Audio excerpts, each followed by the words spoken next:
Welcome back to Inside the Review Room, the podcast where we analyze the biggest stories in sports with context, history, and everything in between. Today we're looking at something that's been quietly spreading beneath the surface of pro sports until it exploded. Sports betting, but not by fans, not by bookies, but by the players themselves. So let's lock in. On April 17th, 2024, the NBA made a decision that sent shockwaves through the league. Toronto Raptors forward Jontay Porter, brother of Michael Porter Jr., who was recently traded from the Mavericks to the Brooklyn Nets, was banned for life after an investigation revealed he was not only betting on NBA games, he was sharing inside info and manipulating his own playing time for betting purposes. The league's investigation was detailed and damning, and here's what they found. Prior to the Raptors' March 20th game, Porter disclosed confidential information about his own health status to someone he knew was a sports bettor. That individual's associate then placed an $80,000 parlay proposition bet with an online sportsbook, betting that Porter would underperform in the game, a bet that could have paid out $1.1 million.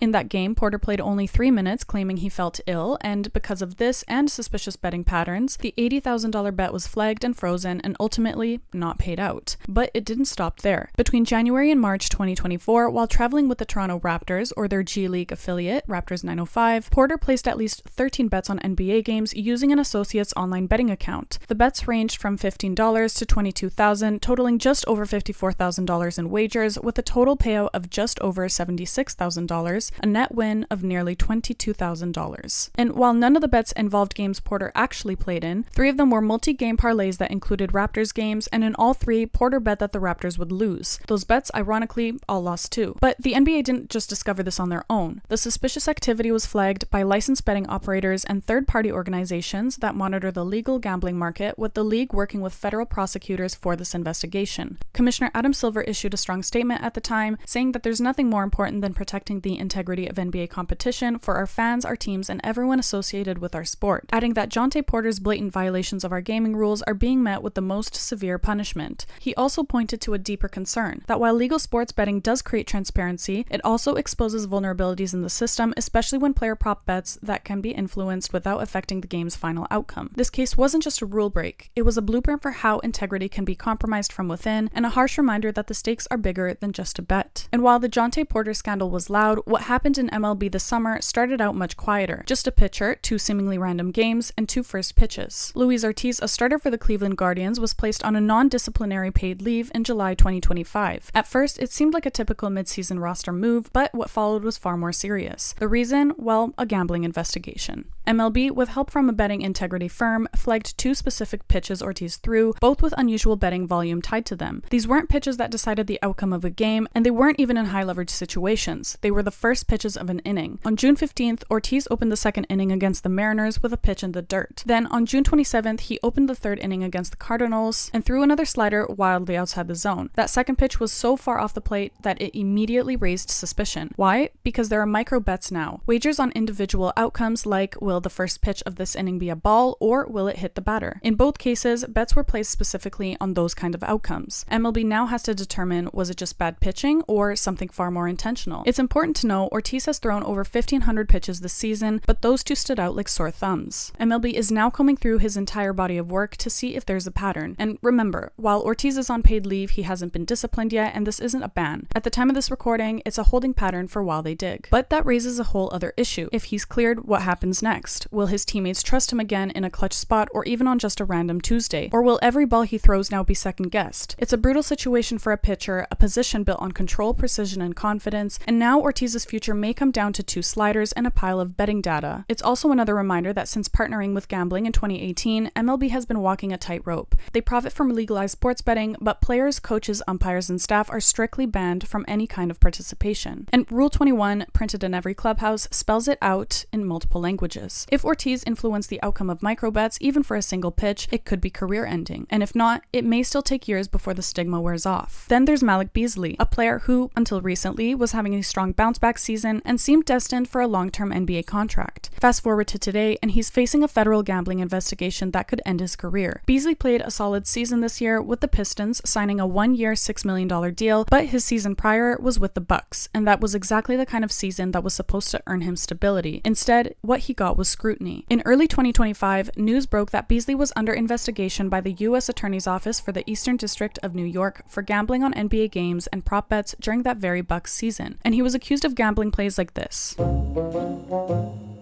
Just falls down, Hardaway, back for Cunningham, swing it off the hands of Beasley.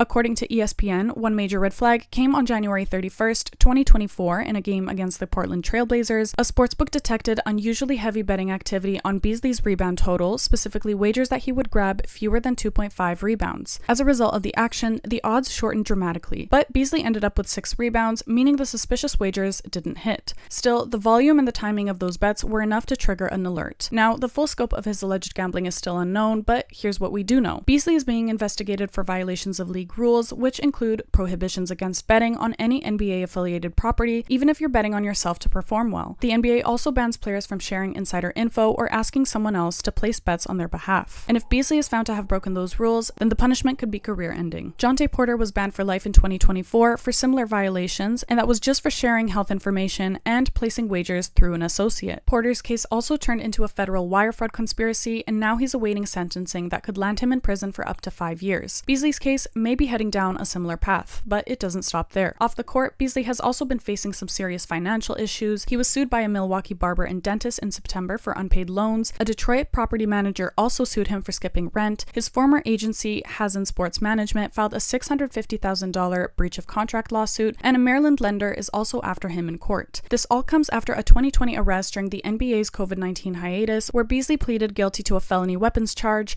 served jail time, and was suspended 12 games by the league. That felony was later reduced to a misdemeanor after he completed probation, but now at age 28, with the Pistons ready to move on and the league watching closely, Beasley's career might be defined more by off-court problems than anything he did on it. He was reportedly on the verge of signing a 3-year, $42 million deal with Detroit before the investigation went public. Now, he's off the team, his NBA future is in jeopardy, and his name is permanently associated with one of the league's biggest scandals since legalized gambling became mainstream. And in a league that profits from betting, the irony remains. The players still pay the highest price. But it shows you how fragile reputations can become in this space. One leaked bet slip, one tweet, one misstep, and the internet assumes the worst. And this isn't new. You've probably heard the name Pete Rose, baseball's all-time hits leader, banned for life after betting on games as a manager. Or what about Art Schlichter, the NFL quarterback whose gambling addiction destroyed his career in the 80s? He would supposedly steal and con money from friends and strangers when he ran low on funds to support his gambling. And then we have Calvin Ridley, a talented wide receiver for the Atlanta Falcons, who got suspended for the entire 2022 NFL season for betting on games while on injured reserve. He placed multiple bets on NFL games, including bets on his own team using a mobile app, as well as betting larger sums on other sports like the NBA. He said he would make these bets during a period of depression and anxiety and was looking for ways to distract himself. Even Shane Pinto, a promising Ottawa Senators player who was suspended 41 games in 2023 after a gambling-related investigation. He used his friends in the US to place bets for him while he was in Canada, where he couldn't legally use a Canadian sportsbook. And though the NHL investigated but found no evidence of Pinto betting on NHL games, his action constituted proxy betting, which is a violation of league policy. So again, this isn't new. We've heard it all before in all kinds of sports, and we'll probably hear it again because everyone thinks they're sneaky. What is new is how common it's becoming, because betting is now baked into the DNA of sports culture. Think about it. Athletes, especially younger ones, are constantly told they're invincible. They're surrounded by risk takers, they scroll past dozens of gambling ads a day, and when they're injured, benched, or not making what they think they should, temptation creeps in. Add in mental health struggles, poor financial literacy, and a dash of ego, and you've got a recipe for disaster. To their credit, most leagues are taking action. The NBA now does more in-depth player betting education than ever before. MLB is closely working with betting partners and data firms to detect suspicious activity in real time. The NFL has reworked its gambling policy multiple times since the Ridley incident, and even NCAA athletes are being monitored for betting irregularities. Some experts say it's hypocrisy. Leagues rake in billions from betting partnerships and then punish the same behaviors they promote, while others argue it's necessary. Athletes have the power to impact outcomes, and insider betting threatens the very integrity of sport. But here's the bottom line. Sports betting isn't going anywhere. But as it becomes more normalized, the rules for players needs to be crystal clear and the consequences consistent. Because one day, a Jontay Porter level scandal might not be an outlier. It might be the new normal. So that's it for today's episode of Inside the Review Room. If you found this topic interesting, please share, subscribe, and let me know which story you want covered next. Until next time, this is Inside the Review Room.